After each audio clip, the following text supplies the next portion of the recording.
Você gosta de Assassin's Creed?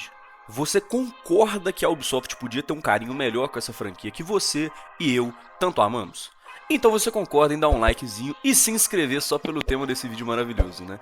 Bom, e antes de começarmos eu quero dizer que saiba que você leu errado o título desse vídeo. Em momento algum eu falei que a saga Assassin's Creed está morrendo. Como um ótimo youtuber e com carinho aos meus visualizadores, eu vou te mostrar onde você leu errado.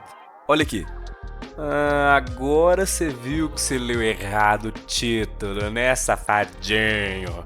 Brincadeiras à parte, tá? É só uma zoeira. Mas eu vou explicar o porquê que ela é inconsistente, né? Vamos falar assim. Porque ela tem diversos jogos muito bons e alguns jogos ruins, sem levar em consideração a cacetada de jogo que ela soltou nesse meio tempo, que era os spin-offs, né? Que, vamos ser sinceros, saturou um bocado, né? Bom, eu sou um cara que sou fã de Assassin's Creed, eu amo essa franquia e hoje eu vim falar de uma das franquias mais fascinantes do mundo dos games e também uma das mais inconsistentes na minha opinião. Uma saga que já foi pioneira, revolucionária, saturada, desprezada e de vez em quando redescoberta. Bom, hoje a gente vai passar por toda essa montanha russa, jogo por jogo, expondo as jogadas geniais, as vergonhas públicas, as tretas de bastidores e as promessas que a Ubisoft vive tentando cumprir, mas raramente consegue entregar sem tropeçar no próprio hype. Então se prepara para a história, porque essa viagem vai atravessar templos, revoluções, navios piratas, bugs lendários e, claro, muito parkour.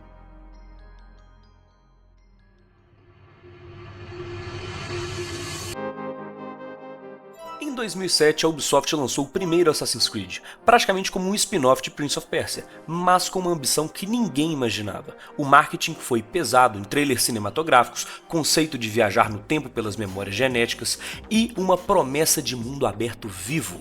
Altair, um assassino implacável durante a Terceira Cruzada, virou o símbolo da geração. O visual era revolucionário, o parkour era fluido como nunca se tinha visto, mas o gameplay era limitado. Investiga, escuta, mata e repete. Ainda assim, a novidade fez o público perdoar a repetição. A crítica deu nota 81 no Metacritic, mas o boca a boca foi que o Assassin's Creed era o começo de algo grande. Um detalhe curioso, internamente a Ubisoft brigou para definir o rumo do jogo. Patrice Delizetz, diretor criativo, queria foco histórico, enquanto os executivos exigiram um plot mais futurista com Desmond Miles. Foi a primeira de muitas decisões divididas que marcariam a franquia. Então, com o sucesso do primeiro jogo, 2 anos depois a Ubisoft não perdeu a oportunidade e trouxe Assassin's Creed 2 para corrigir tudo o que falhou no primeiro. Ezio virou o novo rosto da saga. Jovem, carismático, vingativo, o marketing foi um sucesso. Trailers com uma trilha maravilhosa, making of mostrando Florença, Veneza, a renascença em detalhes. Tudo para dizer, agora é de verdade. O gameplay expandiu muito, missões variadas, upgrades, economia, customização de armaduras, assassinos pulando de telhados históricos. A crítica amou, 91 de média, e o público abraçou o Ezio como um ícone. A Ubisoft descobriu a mina de ouro, a trilogia de Ezio estava só começando. Em 2010, sem perder o embalo, veio Assassin's Creed Brotherhood. O marketing vendia Roma como playground definitivo, e Ezio agora liderava toda uma irmandade. A principal novidade era recrutar assassinos NPCs para missões e ataques sincronizados, e claro, o modo multiplayer, uma sacada interessante, mas que nunca virou o carro-chefe. Brotherhood foi elogiado pela evolução sutil no gameplay, mas criticado por parecer uma grande DLC do 2. A nota ficou na casa dos 88, mesmo assim o público engoliu, e o multiplayer, apesar de não ser tão revolucionário, divertia com modos de perseguição e disfarce. Em 2011, o hype ainda sustentava a franquia. Revelations trouxe Ezio, mais velho, em Constantinopla, fechando a saga dele e do Altair. O marketing batia forte na última jornada de Ezio, usando trailers melancólicos e a música Iron, de Woodkid, que virou o hino da franquia. Mas na prática, Revelations foi o primeiro sinal de cansaço. A gameplay mudou pouco, e a adição do Tower Defense confundiu um pouco os fãs. Ainda assim, nota sólida, 80 de média, mas todo mundo já sentia um pouquinho do cansamos de Ezio. Nos bastidores, Patrice Delizetz saiu brigado da Ubisoft, e aí começou o que muitos chamam de a fase Ubisoft corporativa. Produção em massa, lançamentos anuais, criatividade engessada.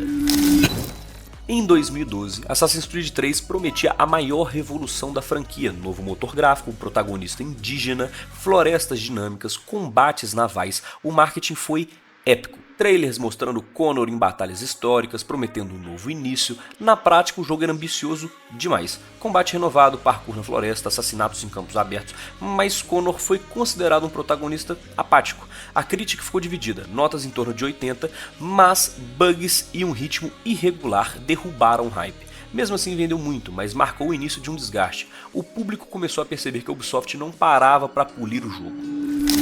Em 2013 veio a guinada pirata. Black Flag, Edward Kenway, avô de Connor, assumiu o leme. O marketing foi brilhante. Seja um pirata, roube navios, beba rum, trailers épicos, música de tavernas, mar aberto.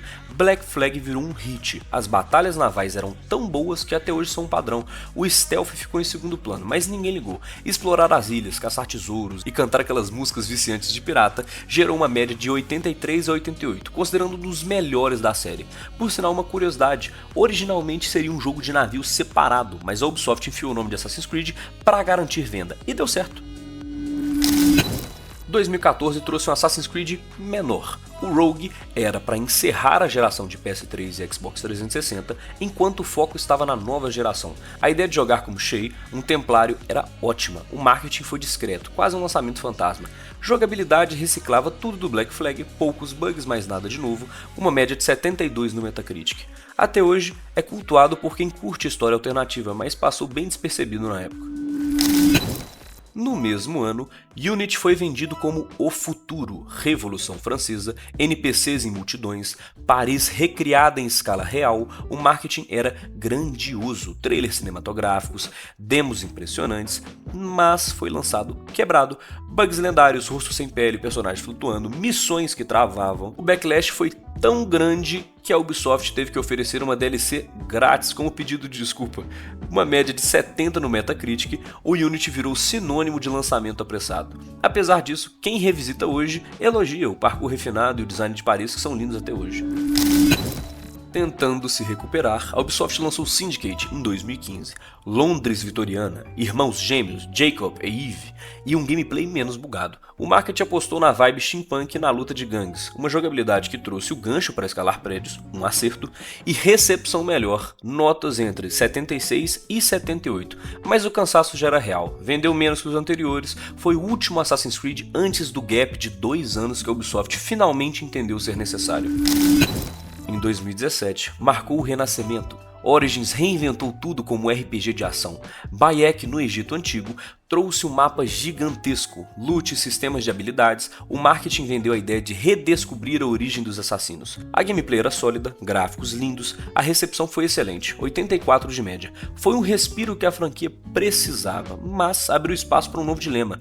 Muitos sentiram a falta do stealth clássico. Ainda assim, vendeu muito e restaurou a confiança. Calma, antes de a gente continuar com essa lista, se você tá curtindo esse conteúdo, se você acha que isso aqui tem futuro, por favor, dá um like, se inscreve, por favor, comenta nesse vídeo a sua opinião. Esse vídeo eu fiz um carinho absurdo pelo amor que eu tenho por essa franquia, como eu gosto muito da Ubisoft, mas sim, diversas vezes ela me decepciona, mas mesmo assim, imagino tanto que eu amo essa franquia pra tá fazendo um vídeo pra vocês, né? Mas, se você puder me ajudar, se inscreve, dá o like e comenta, tá bom? No mais é isso, vamos continuar com a lista. Um abraço. Já um ano depois, Odyssey expandiu a pegada RPG, Grécia Antiga, diálogos ramificados, múltiplos finais, romance, o marketing focou na vastidão, viva sua Odisseia. Cassandra se tornou a favorita de muitos, mas a crítica reclamou do mapa inchado e da economia de microtransações, o boost de XP pago. Mesmo assim, o jogo conseguiu 83 de média no Metacritic. E um fandom dividido. Quem queria Assassin's Creed raiz sentia que Assassin's Creed tinha virado um The Witcher, só que mais genérico.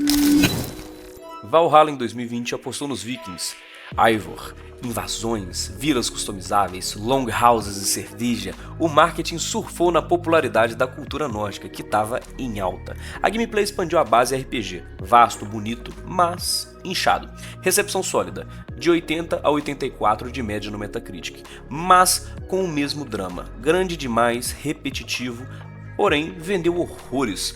Foi um dos Assassin's Creed que mais vendeu, foi extremamente lucrativo, mas reforçou a crítica de que a Ubisoft prolonga artificialmente seus jogos. Depois das críticas aos RPGs gigantes, Mirage prometeu voltar às raízes. Bagdá, stealth puro, parkour clássico, o marketing apelava forte para a nostalgia de Altair. O resultado entregou o que prometeu, mas muitos acharam curto demais para justificar o preço. Com uma recepção dividida, o jogo pegou 77 de média no Metacritic. Mecânicas de stealth elogiadas, mas zero inovação. Foi visto mais como um fanservice do que uma nova era.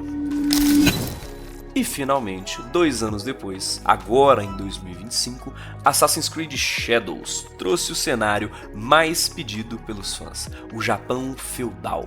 A Ubisoft martelou trailers cinematográficos mostrando samurais, shinobis, castelos japoneses e o stealth em florestas de bambu. Dessa vez, 2 protagonistas, Yasuki, o lendário samurai africano histórico, e Naoe, uma shinobi. A promessa era misturar o stealth refinado do Mirage com o combate aberto em duelos de katana. A comunidade estava em êxtase, mas será que entregou? O lançamento foi melhor do que muitos outros Assassin's Creed, como o Unity, por exemplo. O jogo saiu quase sem bugs críticos, o parkour era ágil e as mecânicas de furtividade são as melhores desde Ezio. Mas críticas apareceram, algumas sidequests são um pouco genéricas, o mapa é gigantesco como Valhalla. E qual seria a nota do Metacritic nesse meio tempo? Entre 81 a 84. Mesmo que o Shadows não seja perfeito, ele trouxe um frescor real e acendeu a fé de que Assassin's Creed ainda pode surpreender. De 2007 até 2025, Assassin's Creed sobreviveu a tudo, promessas mirabolantes, bugs que viraram memes, reboots, revoluções e atos. É uma franquia que vive de nostalgia e da eterna promessa de que o próximo vai ser o grande retorno.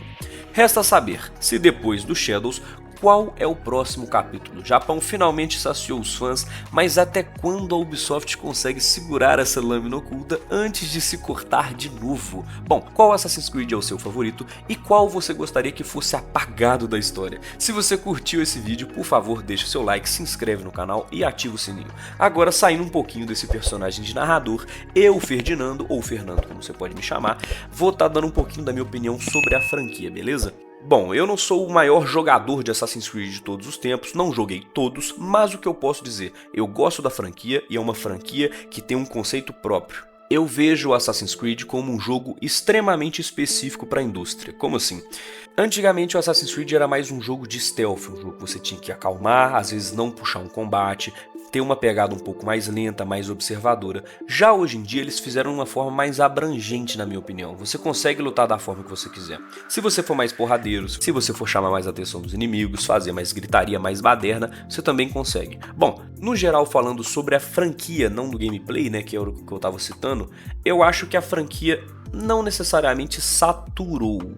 Eu acho que ela é um pouco inconsistente. O que eu acho que a Ubisoft poderia fazer? Aumentar o gap, né, o intervalo de lançamento entre os jogos e iniciar como se fosse um reboot. Na minha opinião, acho que seria interessante. Eles, como se fossem esquecer os outros Assassin's Creed e relançar. Falar, ó, agora é o Assassin's Creed definitivo, a gente vai começar daqui. Só que, poxa, toma uns 3 anos, 4 anos para preparar um jogo robusto, bem feito, bem estruturado, pegando as ideias, as coisas que os fãs mais querem, e daí a gente começa. Um exemplo de quem fez isso foi a Activision com o Modern Warfare 2019. Claro que vai ter 1 zilhão de pessoas me xingando, falando que nossa, mas não foi bem assim, e o COD também continua sendo de 1 em 1 ano, só que também é impossível você comparar a Activision com a Ubisoft, tá? A Activision é extremamente maior, isso é indiscutível. Mas, no caso do COD, por exemplo, após o lançamento do MW 2019 e ter tido uma cartela de fãs gigantesco, eles tentaram mesclar as histórias do Cold War, do Vanguard, de MW2, MW3, toda aquela história que gira em torno do Warzone. Mas vocês entenderam como que eles conseguiram criar um multiverso que gerou muito lucro para eles? Eu entendo que hoje em dia já saturou, saiu até vídeo no meu canal falando que está morrendo o COD, isso é verdade. Só que durante bastante tempo foi bom, por isso que eu falei. Então eu acho que o Assassin's Creed ele poderia dar esse reboot, dar essa renovada na franquia, esperar um tempo antes de lançar os jogos e aí sim preparar um jogo robusto e seguir com a franquia de uma forma maravilhosa. Bom, no mais é isso, eu quero te agradecer por assistir até aqui. Eu imagino que você já percebeu que tem 2 vídeos aqui na tela, que são os nossos últimos vídeos, que eu acho que seria interessante de você dar uma olhada, tá? Se você gosta de vídeos opinativos, não se esqueça de se inscrever e, por favor, não venha me hatear, tá? Todo esse vídeo foi escrito baseado em notas do Metacritic, críticas de alguns youtubers e principalmente a minha crítica, a minha opinião sobre a franquia, tá bom? Então, por favor, não me xinga. Se você gosta de tal jogo, se você acha que tal jogo é melhor, ou tal coisa, por favor, manda no comentário, não me xinga, beleza? Vamos manter uma discussão saudável. No mais é isso, um abraço, um beijo, tchau!